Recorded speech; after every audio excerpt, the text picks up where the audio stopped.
4. Planting a pear tree. A countryman was one day selling his pears in the market. They were unusually sweet and fine-flavored, and the price he asked was high. A Taoist priest in rags and tatters stopped at the barrow and begged one of them. The countryman told him to go away, but as he did not do, so he began to curse and swear at him. The priest said, "You have several hundred pears on your barrow. I ask for a single one, the loss of which, sir, you would not feel. Why then get angry?" The lookers-on told the countryman to give him an inferior one and let him go, but this he obstinately refused to do. Thereupon the beadle of the place, finding the commotion too great, purchased a pear and handed it to the priest. The latter received it with a bow and turning to the crowd said, "We who have left our homes and given up all that is dear to us are at a loss to understand selfish, niggardly conduct in others. Now I have some exquisite pears which I shall do myself the honor to put before you." Here somebody asked, "Since you have pears yourself, why don't you eat those?"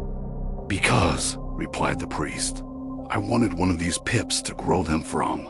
So saying, he munched up the pear, and when he had finished took a pip in his hand, unstrapped a pick from his back, and proceeded to make a hole in the ground, several inches deep, wherein he deposited the pip filling in the earth as before. He then asked the bystanders for a little hot water to water it with, and one among them who loved a joke fetched him some boiling water from a neighboring shop. The priest poured this over the place where he had made the hole, and every eye was fixed upon him when sprouts were seen shooting up and gradually growing larger and larger. By and by, there was a tree with branches sparsely covered with leaves, then flowers, and last of all fine, large, sweet-smelling pears hanging in great profusion. These the priest picked and handed round to the assembled crowd until all were gone, when he took his pick and hacked away for a long time at the tree, finally cutting it down. This he shouldered, leaves and all, and sauntered quietly away.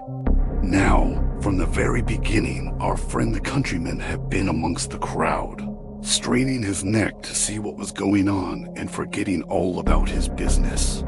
At the departure of the priest, he turned round and discovered that every one of his pears was gone. He then knew that those the old fellow had been giving away so freely were really his own pears. Looking more closely at the barrow, he also found that one of the handles was missing, evidently having been newly cut off.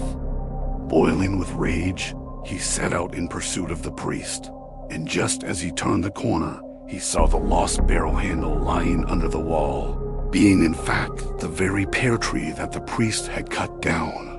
But there were no traces of the priest, much to the amusement of the crowd in the marketplace. Thanks for watching. Please like the video and subscribe to the channel for more excellent content.